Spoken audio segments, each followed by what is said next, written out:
The morning traffic at Atlanta Airport was busier than usual. The echoing footfalls, the crackling of radios, and the sound of luggage carts' wheels blended with the hum of the crowd, creating a near-hypnotic rhythm.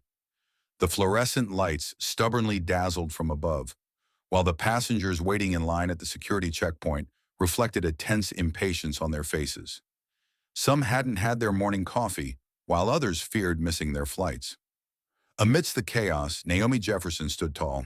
In a black pantsuit, silver-buckled heels, and a simple yet elegant handbag, she exuded both sophistication and power.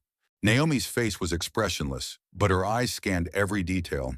Her calmness might have seemed typical of a businesswoman on the outside, yet it was clear she was someone who calculated each step, accustomed to mental games. Instead of blending into the crowd, she had an air that made her presence known. But that morning, she wasn't heading to a special meeting or a diplomatic mission. A routine vacation was about to lead her to an encounter far from ordinary. She gripped her ticket tightly. It symbolized not just the journey, but also memories of the past. The terminal she walked through wasn't just a point of transit. It was an invisible arena for a battle of class and identity. Naomi had understood this years ago. She had seen that look before, whether when applying for a university scholarship or during her early years on the diplomatic circuit, where she was ignored at protocol tables. "You shouldn't be here." That look would cross her path again today, but this time, she had no intention of staying silent. As Naomi neared the security checkpoint, her eyes instinctively scanned the officers around her. She always paid attention to first impressions. Who was friendly? Who was hasty? Who was suspicious? But when her eyes fell on Kyle Turner, her instincts went into overdrive. His uniform was impeccable, but there was a tension in his stance and a judgmental harshness in his gaze. After briefly smiling at the white couple in line, Kyle's eyes turned to Naomi, and they became cold. When Naomi handed him her passport and ticket, Kyle's voice was cold. "Were these bought for you?" The question on the surface seemed like a standard inquiry, but the sarcastic undertone carried an underlying form of microaggression Naomi had become all too familiar with. Naomi didn't look away. "No, I bought them myself," she replied in a firm, steady tone. But Kyle had already made up his mind. A slight sneer tugged at the corner of his lips, his expression conveying, "Who do you think you are to sit in this seat?" People in the line behind her turned their heads, sensing the tension in the air. As Kyle appeared to check her ticket, he approved another passenger's boarding pass much faster than Naomi's. The double standard triggered Naomi's nerves, but she maintained her composure. Because for Naomi, this wasn't just a personal attack. It was a stance she had to take for every black woman she represented. Kyle, however, was engaged in an internal battle. Perhaps it was the values ingrained in him by his family, or the prejudices constantly reinforced by the media, or maybe the anger he had carried after a previous disciplinary investigation. Whatever the cause, Naomi was a threat to him. She was powerful, confident, and unyielding. And men like Kyle, when faced with this profile, either belittle or attack. Naomi took a deep breath. Her palms were slightly sweaty, but this wasn't a sign of weakness. It was the first indication of the storm approaching. She pulled her handbag a little closer to her, and the small black leather bracelet on her wrist swayed gently. It was a memento from her mother, and in difficult times it always gave her strength. Now it felt as though the bracelet was telling her, "Stand tall." Because this moment wasn't just a transition point, it was the intersection of the past, identity, and future. Kyle took a step back. "I'm sorry, ma'am, but this seat may belong to another passenger." "Let's step aside," he said, his tone formal, though his eyes betrayed a gleam of condescension. Naomi tilted her head slightly. The game had begun, and the rules of this game would not be written by him. They would be written by Naomi. At that moment, an invisible silence descended on the terminal. People hesitated. It was as if everyone sensed something was about to happen, but no one knew who Naomi truly was. Not yet. But soon Kyle and everyone around them would realize that she wasn't just another passenger. And that realization would spark not just embarrassment, but also a confrontation with the flaws in the very system itself. When Naomi stepped aside, Kyle was still pretending to examine her ticket, but in reality, he was stalling. The fluorescent lights in the terminal illuminated Naomi's face with a sharp expression. Though she appeared to be left alone amidst the crowd, Naomi knew she wasn't truly alone. She carried with her the silent screams of hundreds of women throughout history who had been silenced. This wasn't just a ticket check. It was a battle for self-respect and a life being devalued. When the second security officer Kyle called for approached, Naomi's eyes fixed on his name tag. Fresh and pressed uniform. Rodriguez was written on it. The young man seemed undecided. Should he follow Kyle's authority, or should he sense the oddness of the situation and step back? Naomi locked eyes with him, and with a brief but powerful glance, she asked, "Do you really think this is right?" Rodriguez's eyebrows furrowed slightly, but he remained silent. The tension in the air thickened with a palpable silence. As Naomi reached for her purse, Kyle instinctively took a step back. It was a reaction as if she were about to pull out a weapon, but Naomi simply retrieved a small, old leather wallet. She slowly opened it, pulling out a badge and an ID card. The gleaming emblem on the badge immediately captured the attention of everyone around them. The United States Transportation Security Administration. Naomi Jefferson was not just a passenger in this system. She was its overseer. Seeing the badge, Kyle's face drained of color. His cheeks paled, and his eyes widened. But the real collapse came when Naomi began to speak. "Mr. Turner," she said in a slow, clear voice, "this isn't your first violation, is it?" Kyle swallowed hard, unable to answer. Naomi continued, "A few months ago, you unnecessarily searched an elderly black woman. The complaint file is still open." This information struck Kyle's heart like a shard of ice. For him, this wasn't just an embarrassment.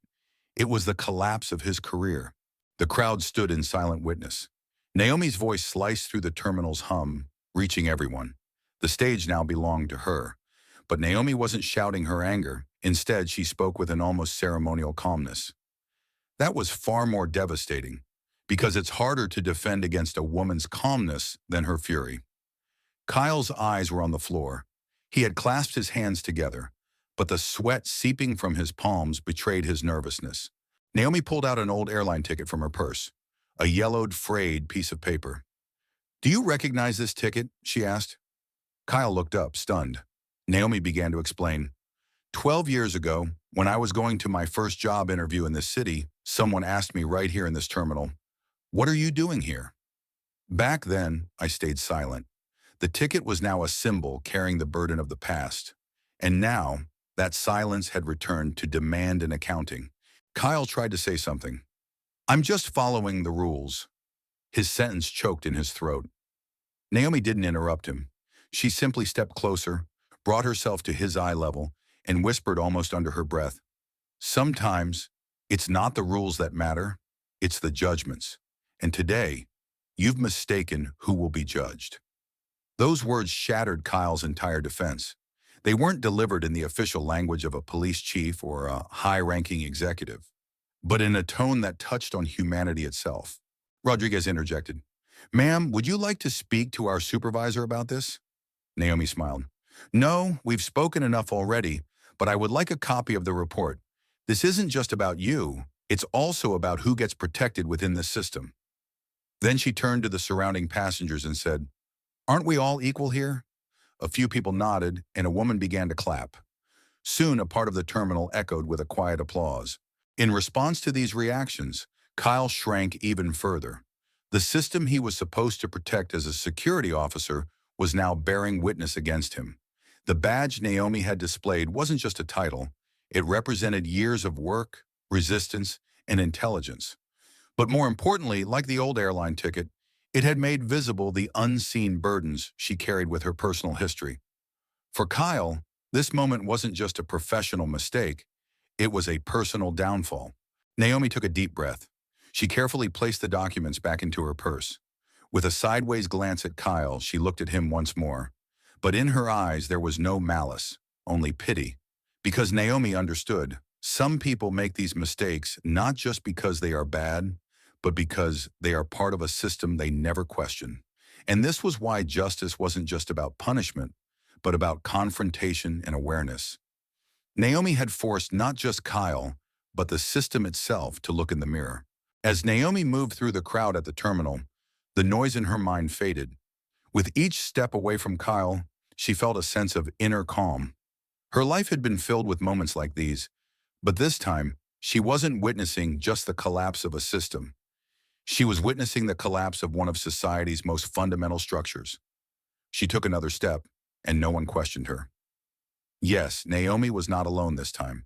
Kyle, however, was left behind in a chilling solitude. Everyone else resumed their activities, but he stood there, stunned by the lesson he had just received from a passenger. Naomi's eyes kept turning in his mind. Even if he wanted to defend himself, he knew it was too late. In that moment, Kyle hadn't just lost his job, he had lost his identity and beliefs. Naomi's gaze had revealed that he was more than just a security guard. He was a reflection of society. Naomi opened the taxi door outside and saw her friend Sarah. As Sarah smiled at her, Naomi felt the peace within her. She knew this victory wasn't limited to just this moment.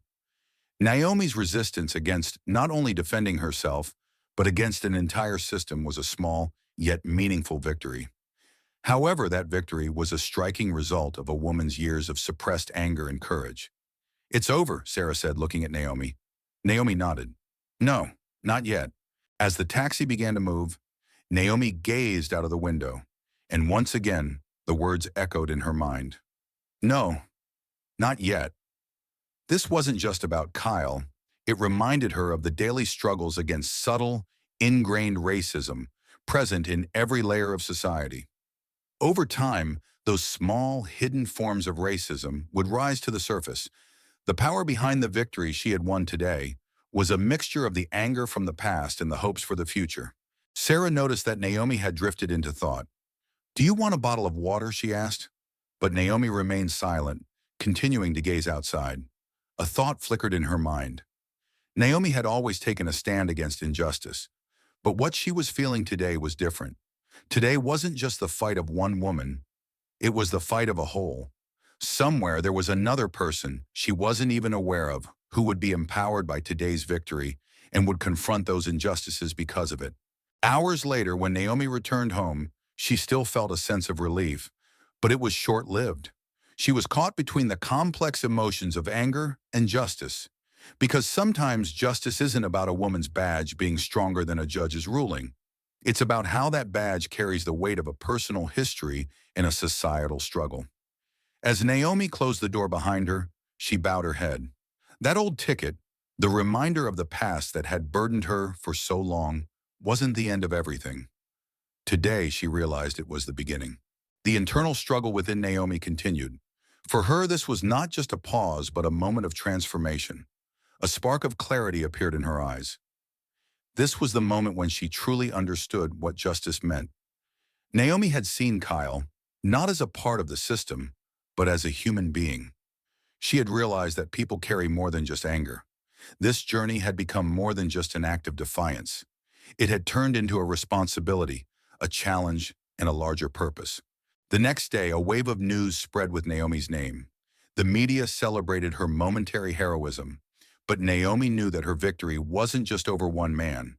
She was fighting a systemic racism that resided deep within the structure of corporate power. She was battling not only as a woman, but as someone with a deep sense of justice, deeply rooted in the system. She wasn't just defending herself, she was challenging the system as a whole. Naomi was more than a name. She was the echo of a past and a society. The media might present her as a female hero, but for Naomi, it was not a personal victory. Every victory held deeper meaning. She was someone who wanted to leave something behind, not just for herself, but for others as well. Her journey had begun, one that would liberate others as much as it did herself. And at the end of this journey, all that she would leave behind was sincerity.